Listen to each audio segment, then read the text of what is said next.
Hello Sagittarius, Sun, Moon, Rising, and Venus signs. Kamusta kayo? Sana po nasa mabuti kayong kalagayan. Welcome back po sa Star Tarot. At kung bago kayo dito, welcome din po kayo. Please subscribe, like, share my videos, and leave me a comment kung nakaresonate kayo. So, sabi dito, the polarities of your spiritual pursuits and physical pleasures are out of balance. So, do whatever is necessary to bring them back into equilibrium. Kaya, bigyan mo ng time yung sarili mo dito na makapag-isip. Pag-isipan mong mabuti, examinin mo yung mga nangyayari sa buhay mo, sa paligid mo. 'Di ba? What are the things that are affecting you? Bakit ka nagkakaroon ng imbalance? Pag-isipan mong mabuti, examinin mo, re-evaluate mo yung nangyayari para nang sa ganon, makita mo kung nasa ng diferensya para ma-address mo ng tama. So, we have a lot tougher than you think you are. Wow. So, siguro meron ditong situation wherein marirealize mo or makikita mo na, oh wow, diba? Hindi ko sukat akalain na makakaya ko to. Hindi ko sukat akalain na matatag din pala ako, matibay pala ang loob ko, 'di ba? At nalagpasan mo kung ano man ang mga problemang ito. So what else? We have Peacock. Let yourself stand out and be noticed. Yan. So it's time to shine, Sagittarius. 'Di ba? Let yourself stand out. Kasi you have all it takes, 'di ba? Para mapansin ng iba. You have all it takes para na maging sikat ka. You know? So, let yourself stand out. Panahon na to para ilabas mo yung galing mo, yung mga talents mo, yung mga skills mo, spiritual gifts mo. It's time for you to shine. It's time for you to share these blessings na meron ka at i-share mo yan sa iba para mas makapagbigay ka ng inspiration, 'di ba? Makapagbigay ka ng motivation sa iba, no? So, tingnan natin kung ano pa ang ganap. And by the way, maraming salamat for subscribing. And if you haven't subscribed yet, subscribe na kayo. And also, maraming salamat din for not skipping the ads. Malaking bagay po yan sa akin. And also, please click the join button sa baba na video kung gusto po ninyo na mag-join kayo sa membership. So, we have failure. I understand that a mistake is only an opportunity to learn. Diba? So, maganda to if you're realizing this. 'Di ba? Na kapag tayo nagkakamali, no? Kailangan bumangon tayo. Kailangan um, we need to get on our feet, 'di ba? Para mag-take action tayo towards pagpapa-improve ng ating sarili. Kung ano man yung pagkakamali natin, i-address natin, baguhin natin, gawa natin ng paraan kung paano tayo makakabawi. Yung ganun ba? Kasi yung mga pagkakamali natin, 'di ba? Hindi ibig sabihin na katapusan na ng mundo, 'di ba? Yung failure natin, yung mistakes natin, that doesn't mean that that's the end, no? That's our end. Hindi, ito lang yung simula, 'di ba?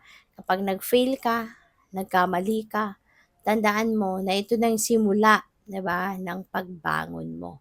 Kasi kapag nag-fail tayo, nagkakamali tayo, hindi naman natin pinapabayaan ang sarili natin at nalugmok na lang tayo forever, 'di ba? Hindi. Kinakalma muna natin ang sarili natin. And after a while, napag-isip-isip natin na kailangan natin bumawi.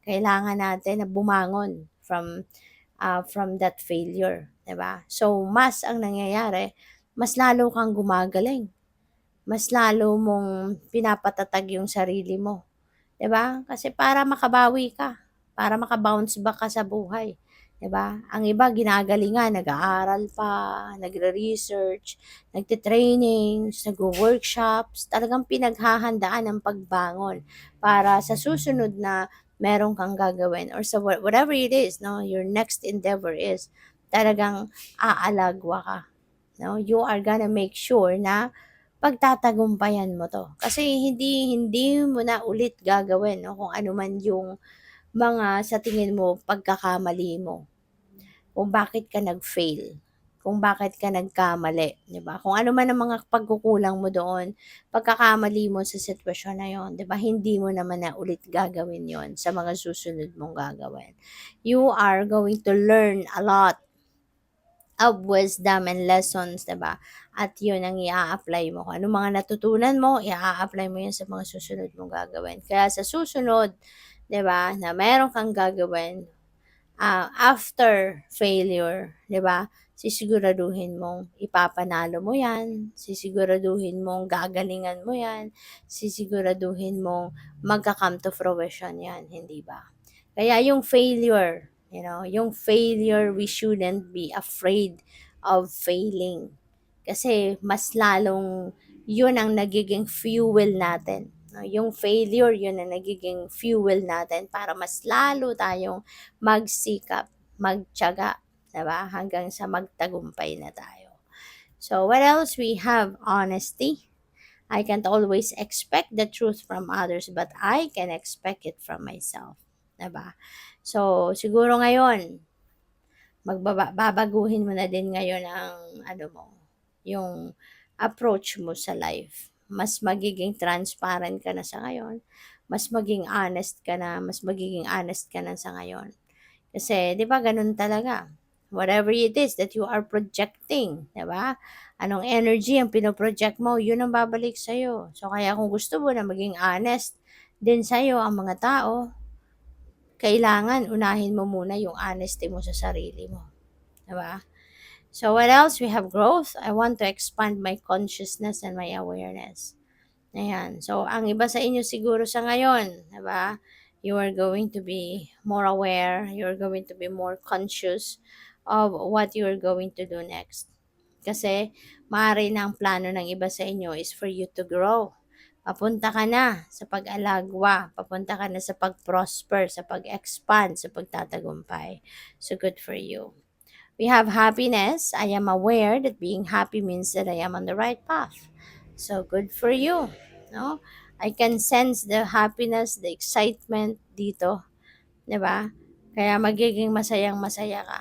Kasi excited ka din sa mga gagawin mo siguro or sa mga current mong ginagawa. It feels like you are also very excited about it.